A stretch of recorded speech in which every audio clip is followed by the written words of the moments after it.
Bienvenidos a este espacio de reflexión donde exploraremos un tema fundamental para nuestro crecimiento personal: descubrir nuestra grandeza interior y superar el miedo. Mario Alonso Puig nos recuerda que todos tenemos un potencial inmenso, pero que muchas veces el miedo actúa como una barrera que nos limita. Hoy vamos a reflexionar sobre cómo podemos derribar esas barreras y dar un paso hacia la plenitud y el propósito. ¿Alguna vez te has preguntado qué podrías lograr si el miedo no estuviera presente en tu vida y reconocieras tu poder interior, tu grandeza interior? Este es el momento de descubrirlo. Escuchemos lo que tiene Mario Alonso Puig para decir. Déjame en los comentarios de dónde nos escribes, de qué país y de qué ciudad. Comencemos. Voy a arrancar leyendo algo que tú dijiste. Vale. Nunca te avergüences por mostrar tu alegría. Claro, es que esto es muy importante. Uno de los psiquiatras más grandes desde mi punto de vista que ha habido, que fue el suizo Carl Gustav Jung, el que Freud puso todas sus esperanzas en él, pero él entendía que Freud se quedaba demasiado apegado al tema sexual, con el complejo de Edipo y el complejo de Electra. Pues Carl Gustav Jung fue el que elaboró el concepto de la sombra, ¿no? Lo que nosotros ocultamos porque no queremos reconocer, ya que a lo mejor en el entorno no es bien acogido. Y él hablaba de la sombra negra y la sombra blanca. Por ejemplo, mira, mi enfado, a lo mejor lo tengo que secuestrar, aunque pueda en un momento determinado tener sentido, porque en el entorno en el que estoy no es aceptado. Pero él hablaba también de la sombra blanca, es decir, elementos en la vida humana como pueden ser la alegría, que uno secuestra porque está en entornos donde la alegría está penalizado y donde le dices a una persona, las cosas están muy mal, no es para que estés tan contento, no es para que estés tan contenta, y la persona, por sentirse aceptada, secuestra eso, y a partir de ese momento le va a pasar una cosa muy curiosa, que es que cuando vea a alguien alegre va a sentir una repulsión inmediata por esa persona. Wow. Porque para rechazarse ella misma tiene que rechazar a otros, ya que la distancia que uno tiene consigo mismo es la misma distancia que tienes con los demás. Entonces la forma de rechazarte, de bloquearte para que esa sombra blanca no emerja y no reconocer que la tienes tú, es echarla en la otra persona, es expulsarla, es sentir aversión, y al hacer eso tú vas poniendo una capa más sobre tu propia alegría para que no aflore. Así que hay que sacar. Sí, hay que sacar la alegría porque, a ver, yo creo que el ser humano cuando conecta con su verdadera esencia es alegría. ¿Por qué es alegría? Porque es gratitud, y la gratitud va ligada a la alegría, va ligada a la sonrisa, incluso momentos de dificultad. Entonces, considero que sí, que es lo natural. Creo que lo antinatural es la falta de alegría, lo cual no quiere decir que uno tenga que estar alegre en todos los momentos, en momentos muy duros de la existencia, y hay que respetar la tristeza, el dolor, etcétera, etcétera. Ahora bien, luego buscar esa renovación, esa recuperación para expresar la alegría que desde mi punto de vista es parte de nuestra naturaleza más profunda. Totalmente de acuerdo, porque soy gran fan de él. Entonces todo lo que diga...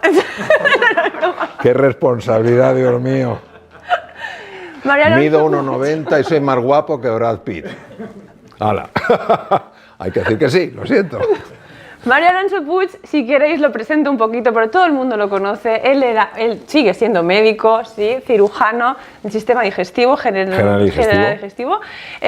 Conferenciante, escritor, muy escritor, por favor. Mirad cómo está este libro, ¿vale? Mirad, bueno, aquí está, todos los libros que hay por ahí. Sí.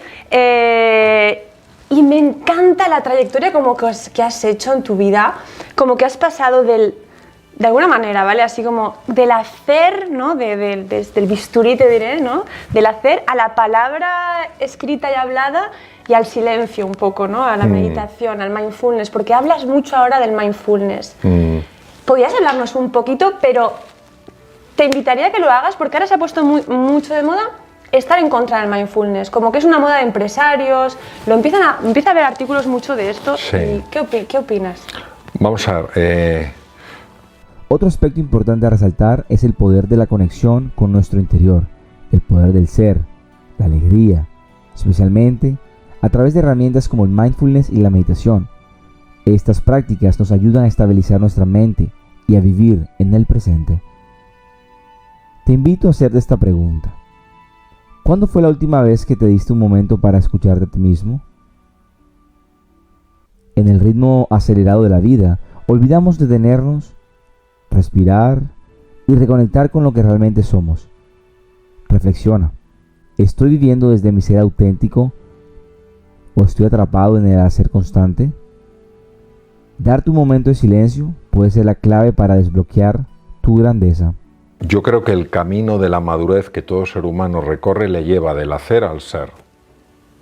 Y entonces, cuando llegas al ser, se trata de hacer desde el ser, no de hacer para ser. Entonces, uno reconoce en su ser que es completo. Y esto es de todo ser humano. ¿Qué ocurre con el tema del mindfulness? Vamos a ver, yo tengo la suerte de que cuando yo trabajaba como cirujano en Boston, un cardiólogo que trabajaba en el hospital enfrente de mi universidad fue el primer científico en el mundo que investigó los efectos del mindfulness en la salud física. A él como cardiólogo solo le interesaba el tema de la salud, cómo gestionar, cómo ayudar a sus enfermos a que gestionaran mejor la hipertensión arterial. Es lo que a él le inquietaba. Fue la primera persona que viajó al Himalaya con instrumental científico, con un permiso por el actual Dalai Lama, y estuvo haciendo registros de los monjes muy sofisticados. Luego volvió a los Estados Unidos y con la esencia de lo que había aprendido, con personas del país, hizo estudios para ver si se podían replicar los efectos a nivel cardiovascular y efectivamente se replicaron.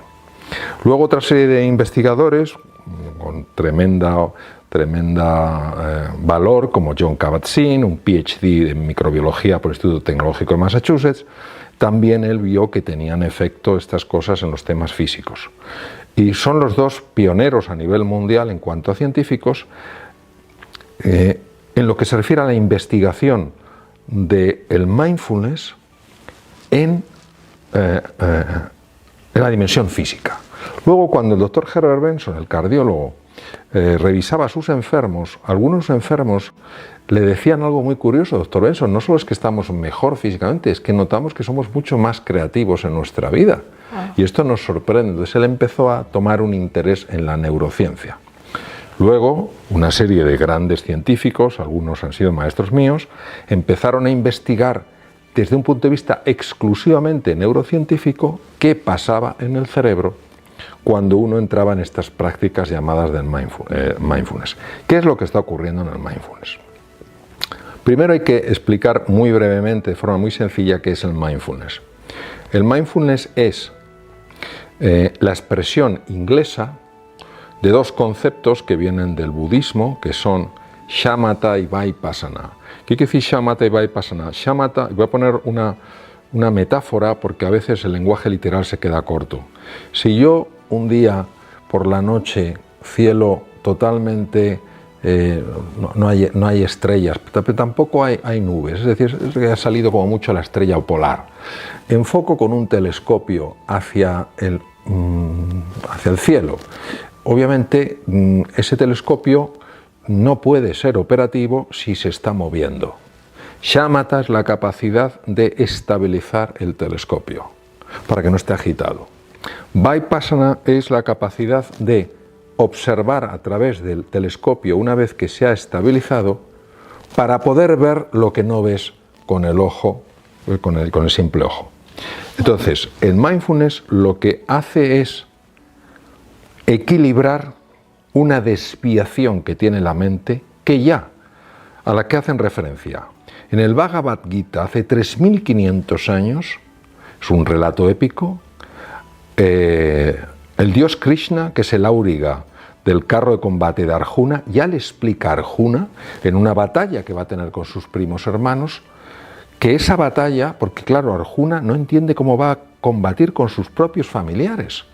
Y Krishna, Dios Krishna, que es el Auriga, el que conduce el carro de combate, le dice: la mente es turbulenta, realmente difícil de controlar.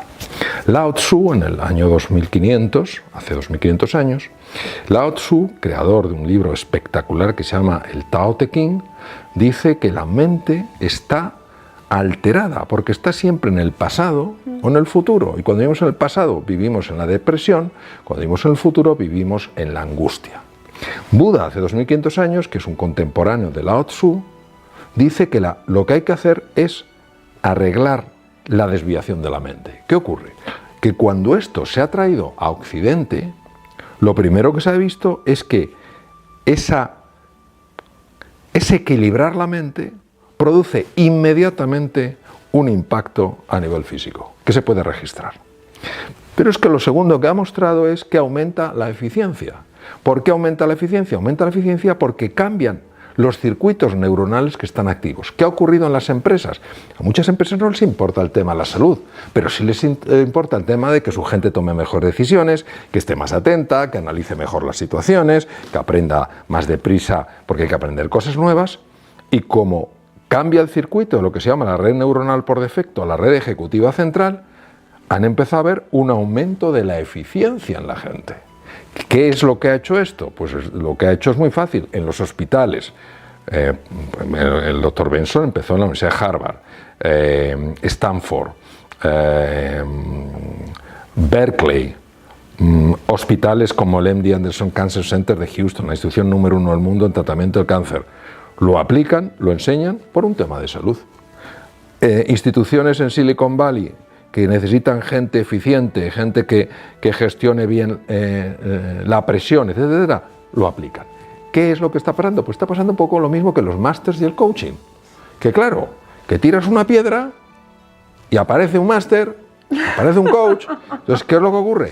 Que se está, primero, que a veces las personas que enseñan estas metodologías no tienen formación suficiente, número uno. Entonces, tienes que tener una formación de un cierto rango. Número dos, tampoco lo puedes presentar como si fuera la solución del mundo mundial, como la panacea. Tú haces esto a 10 minutos de silencio al día y toda tu vida se transforma. No, una parte de tu vida se transforma, pero tienes que hacer otras cosas. Tienes que poner esfuerzo en lo que hagas, tienes que poner foco, tienes que cuidar tu lenguaje, tienes que cuidar tus relaciones. Es una ayuda, no es la panacea. Quiero invitarte a reflexionar. ¿El miedo te protege o te limita? Muchas veces pensamos que el miedo nos mantiene a salvo, pero en realidad puede ser un obstáculo que nos impide avanzar. Piensa en esto. ¿Cuántas decisiones has dejado de tomar por miedo al fracaso o al que dirán? ¿Qué sueños has postergado porque sientes que no eres capaz? Hoy es el momento de identificar esas barreras internas. Pregúntate, ¿qué haría si no tuviera miedo?